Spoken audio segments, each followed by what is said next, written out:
¿Cuál es la esencia de la materia en nuestro universo?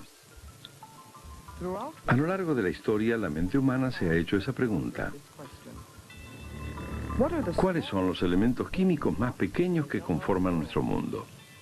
Durante cientos de años los químicos propusieron modelos de esa partícula invisible y los usaron con éxito. Sin embargo, recién en la década del 80 los humanos pudimos ver de lo que tanto se había hablado: el átomo.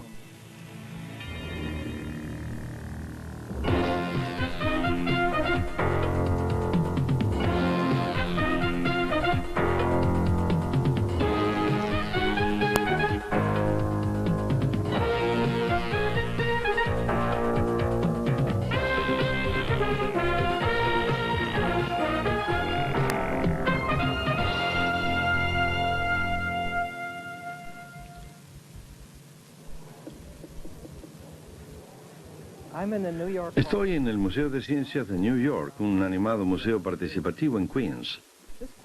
Este cuarzo de cristal, estos cristales han sido objeto de admiración y uso durante cientos de años. La arena, los pequeños cristales de cuarzo y el cuarzo mismo fueron utilizados en los radioreceptores. Pero como científico, cuando miro este cristal de cuarzo, lo que quiero ver es la fuente de toda esta perfección. Quiero ver sus entrañas.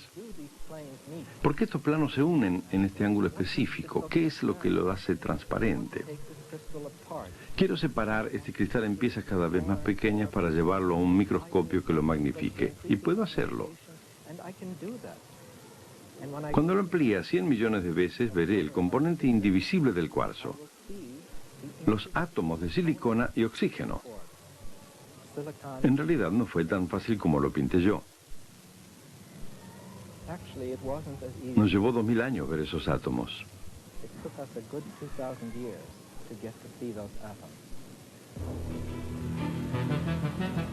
Empleando dispositivos que van desde los grandes y complejos a los pequeños y simples, descubrimos al átomo y estudiamos su estructura. Y supimos el terrible poder que encierran. Día a día, el conocimiento del átomo se aplica de diversas maneras. En medicina se analizan las señales del átomo para producir imágenes del cuerpo en vivo que eliminan la cirugía de exploración. Los reactores nucleares generan electricidad para nuestros hogares y la industria. En química, el átomo es fundamental.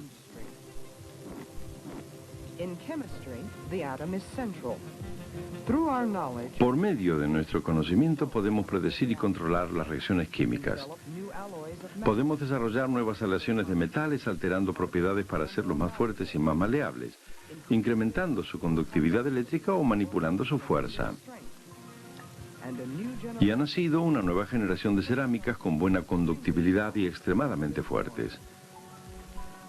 Nuestro conocimiento del átomo nos permite crear nuevas drogas y tinturas, fertilizantes e insecticidas, cosméticos y telas. Con él hemos desarrollado nuevos materiales que han sido de utilidad para cada aspecto de la vida. Los científicos usan modelos del átomo constantemente cuando investigan la química del mundo que nos rodea. Pero ¿de dónde surgió la idea del átomo? Comenzó con un filósofo griego, Demócrito. Sugirió que toda la materia estaba formada por partículas diminutas llamadas átomos. Mucho después, en el 1800, los científicos corrigieron la idea del átomo para explicar fenómenos como este. En ese entonces, los químicos decían que esas reacciones químicas específicas comprenden la combinación de cantidades definidas de material de arranque. También notaron que después de que la reacción terminaba, los materiales de arranque liberaban cantidades definidas de productos finales. Químicos como John Dalton emplearon la idea de los átomos para explicar esto, proponiendo que durante las reacciones los átomos se combinaran de distinta forma. Las ideas de Dalton fueron el comienzo de nuestro modelo del átomo en química moderna. En este modelo, el átomo está compuesto por 3 elementos y tiene 2 regiones básicas. Uno de los componentes se llama protón, el otro es neutrón. Juntos conforman la primera región del átomo, el núcleo. El número de protones es lo que determina la identidad del átomo. Los protones y los neutrones están unidos por lazos sumamente poderosos dentro del núcleo, que es extremadamente pequeño, teniendo en cuenta el tamaño total del átomo. Por ejemplo, este es el núcleo de un átomo relativamente simple, el helio. La otra región de la estructura atómica está ocupada por el tercer componente, el electrón. Esta nube borrosa representa el espacio alrededor del núcleo ocupado por los electrones, llamado nube de electrones. El número de electrones es igual al número de protones en el núcleo. La nube de electrones es 10.000 veces más grande que el núcleo. Estos puntos centellantes representan algunas de las posibles posiciones de los dos electrones del helio mientras se mueven alrededor del núcleo. ¿Cómo se mueven los electrones? ¿Dónde están en un momento dado? Nadie sabe los detalles del movimiento de los electrones. Lo que sí se conoce son las ocasiones de hallarlos en un punto dado alrededor del núcleo en un momento especial. Cuando hay muchas posibilidades, la nube está oscura. Cuando bajan, la nube se ve más clara. Por medio de métodos indirectos, los científicos establecieron que los átomos corresponden básicamente al modelo moderno. Durante este siglo, los científicos han visto los átomos con diferentes técnicas radiográficas. En 1981, Gerd Beining y Heinrich Herrera de IBM de Suiza inventaron un nuevo microscopio capaz de reproducir imágenes brillantes de un único átomo. La primera vez que vi un átomo fue a eso de las 2 o 3 de la mañana. Por supuesto, hacía la mayor parte del trabajo de noche porque el instrumental es muy sensible a las vibraciones, así que casi todos nuestros experimentos se hacen de noche o los fines de semana. Eran las 2 o 3 de la mañana y miraba esta imagen. Noté que aparecía un patrón regular que sabía que tenían que ser las posiciones de los átomos y fue mejorando y estaba alborozado. Finalmente me caían las lágrimas de lo feliz que estaba después de haber trabajado durante mucho tiempo, día y noche. El Dr. Robert Hammers trabaja en el Departamento de Investigaciones de IBM en Yorktown Heights. Ha hecho grandes aportes a la capacidad de reproducción de imágenes del microscopio explorador. Si desde la escuela primaria te han dicho que los átomos son las partículas más pequeñas que componen la materia, ahora que los puedes ver, parece increíblemente excitante.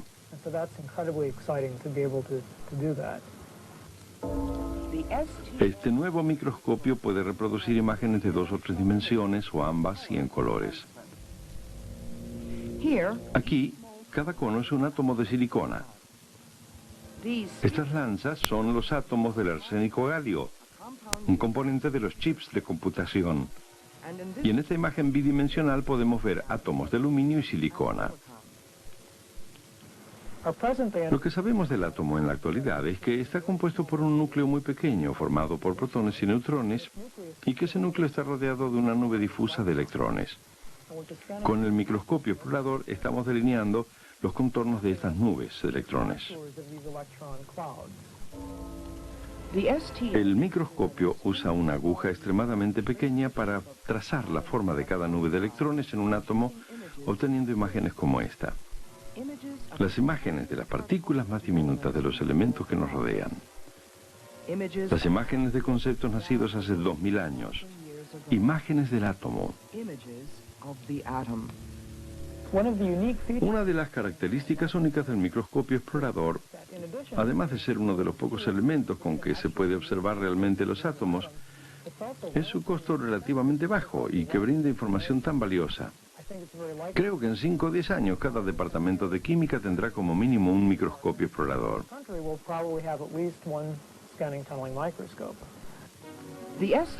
Las imágenes del microscopio confirman sorprendentemente el concepto moderno del átomo. Aunque mucho antes de que se pudieran ver en forma individual, una serie de experimentos habían aportado información sobre los componentes atómicos. Una de las características más importantes es la carga. La carga eléctrica mantiene al núcleo y a la nube de electrones unidos. y determina el curso de las reacciones químicas. ¿Cómo trabaja la carga atómica en el átomo? Don Showalter lo demostrará. ¿Notan algo diferente? Créase o no, esta mañana me peiné. Lo que están viendo es el resultado de la carga eléctrica.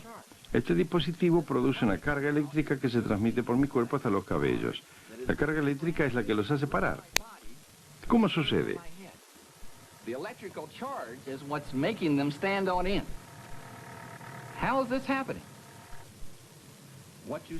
Lo que están viendo aquí son 4 pelotas de ping-pong cubiertas con una hojuela. Este es un hilo de vidrio. Si se lo frota con piel, se carga de energía positiva. La materia entonces se puede cargar de 2 maneras, positiva o negativa.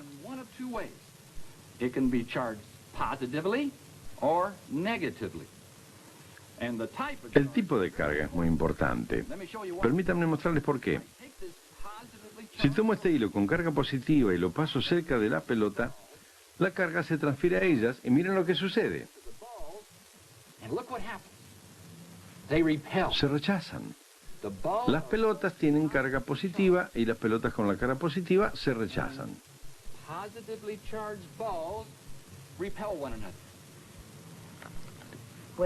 Cuando se les aplica carga negativa ocurre lo mismo. Las bolas tienen carga negativa y se rechazan.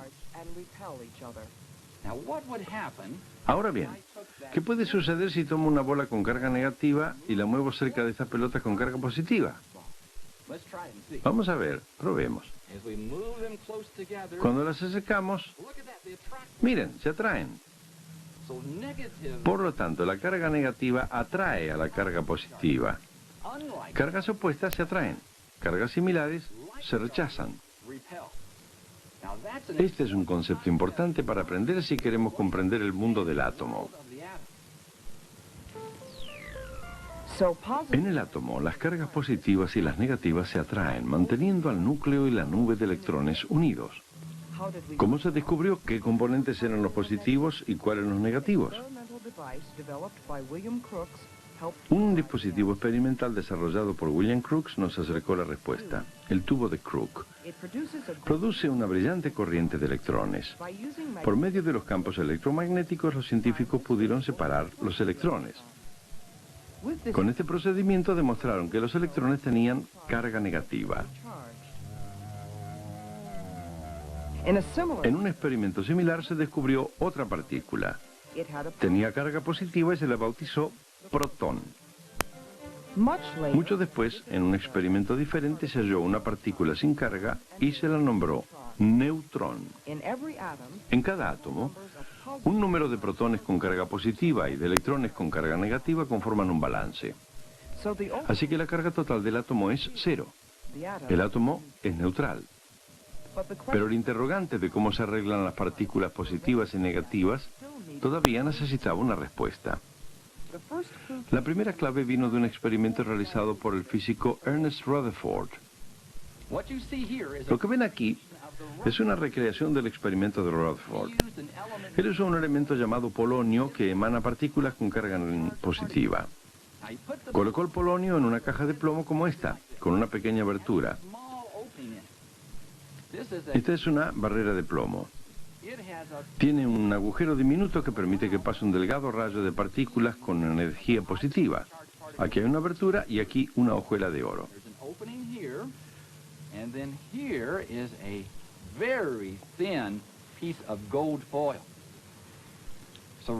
Rodeando la hojuela de oro, se halla este aro que está especialmente recubierto con un material de forma tal que cuando una partícula con carga positiva lo golpee, emita un haz de luz.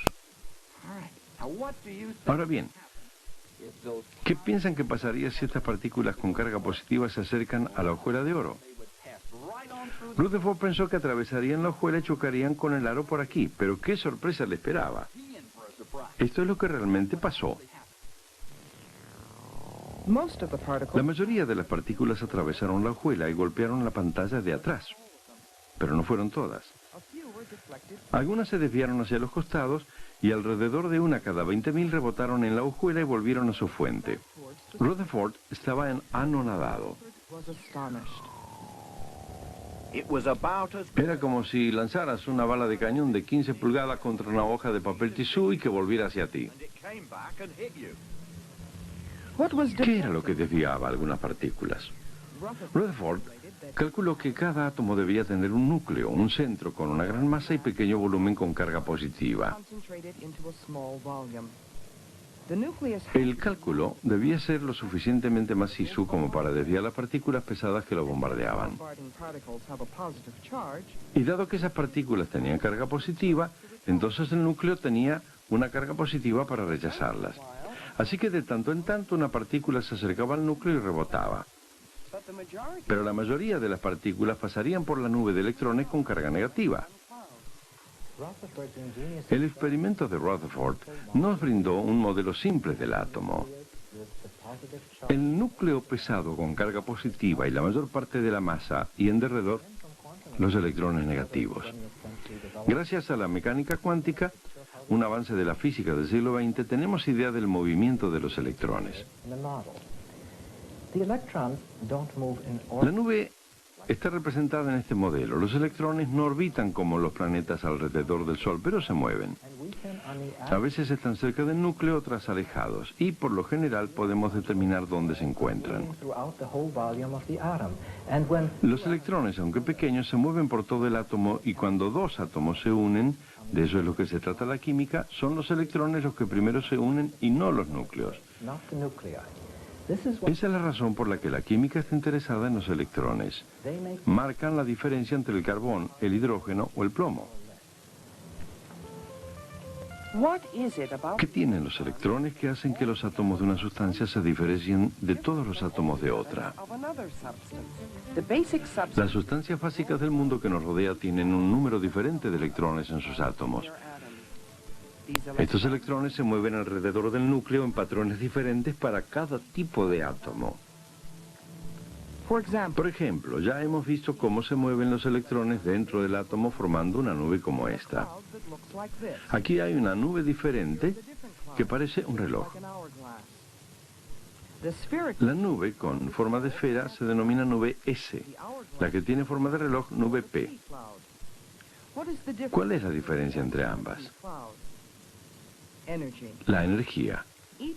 Cada nube de electrones tiene una cierta cantidad de energía que se llama estado de energía.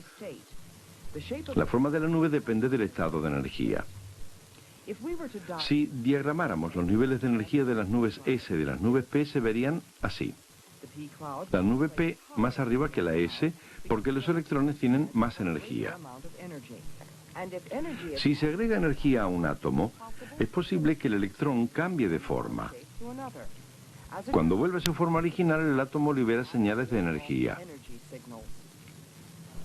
Los químicos pueden utilizar estas señales que vienen de los electrones para distinguir entre átomos de diferentes sustancias, incluso cuando estos átomos están presentes en cantidades muy pequeñas. ¿Cómo funciona esto? El análisis ambiental es un ejemplo. En nuestro medio ambiente existen muchos oligoelementos. Algunos, como el selenio, son peligrosos si se los ingieren en demasía, pero resultan esenciales para la vida humana en pequeñas cantidades. Por ejemplo, una vez en China, cientos de personas sufrieron de una enfermedad del músculo coronario. Muchos murieron. Los investigadores analizaron el medio ambiente de los enfermos. Usando técnicas que detectan las señales de energía de los electrones de elementos diferentes, analizaron el agua y el suelo en busca de algo que saliera de lo común. Finalmente, hallaron una anormalidad en el suelo.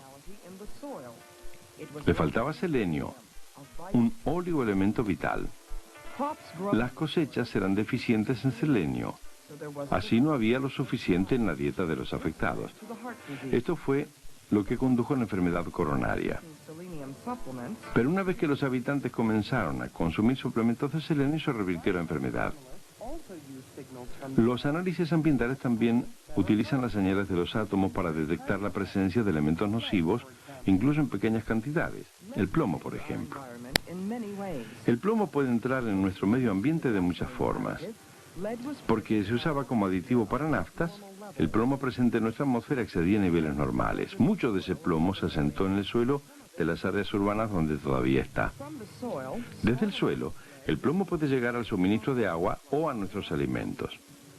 El agua también puede acarrear plomo de las cañerías más antiguas soldadas con ese elemento.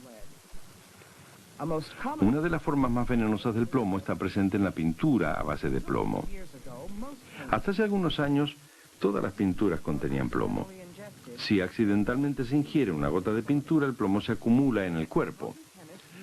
¿Cómo usan los químicos la energía de los electrones para identificar los átomos de sustancias como el selenio y el plomo? Una de las técnicas es la emisión espectroscópica. El Dr. Robert Waters es el jefe de espectroscopía atómica de la Oficina Nacional de Reglamentaciones. La emisión espectroscópica es una parte importante de la química analítica porque nos da la oportunidad de descubrir qué átomos hay en una muestra, y puede haber muchas clases diferentes en una muestra, y podemos decidir cuántos hay al mismo tiempo.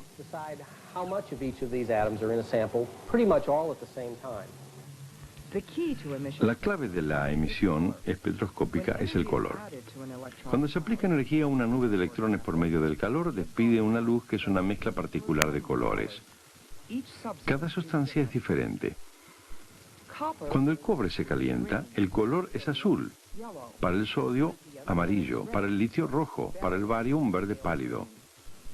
Estos colores o longitudes de onda de la luz pueden separarse en patrones llamados espectros. El espectro de un átomo se diferencia del de otro átomo.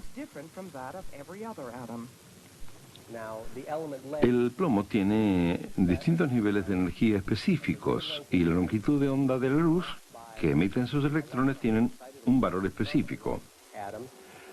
Así que podemos decir que estamos en presencia de plomo y no de otro átomo.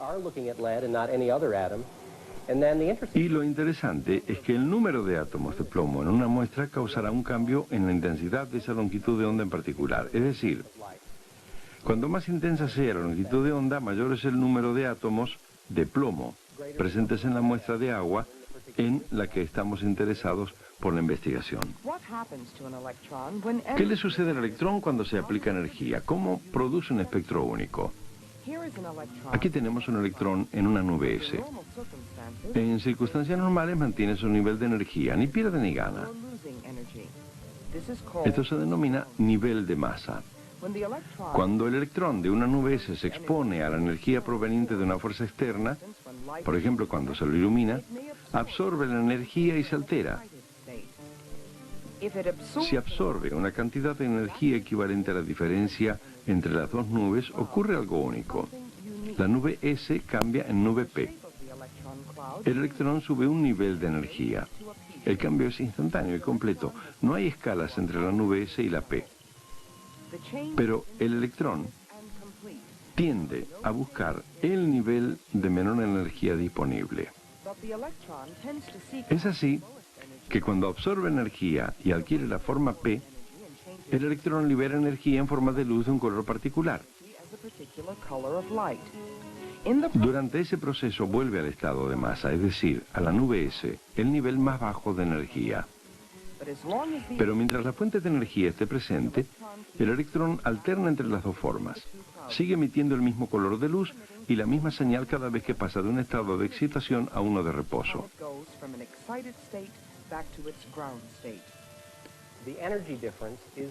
Para un átomo dado, en muchos casos, la diferencia de energía es específica. Entonces, en el caso de la espectroscopía, la longitud de onda de la luz indica qué diferencia de energía hay entre el nivel superior y el inferior, y por lo tanto, la longitud de onda, o el color de la luz, nos señala el átomo al que estamos mirando en primer término.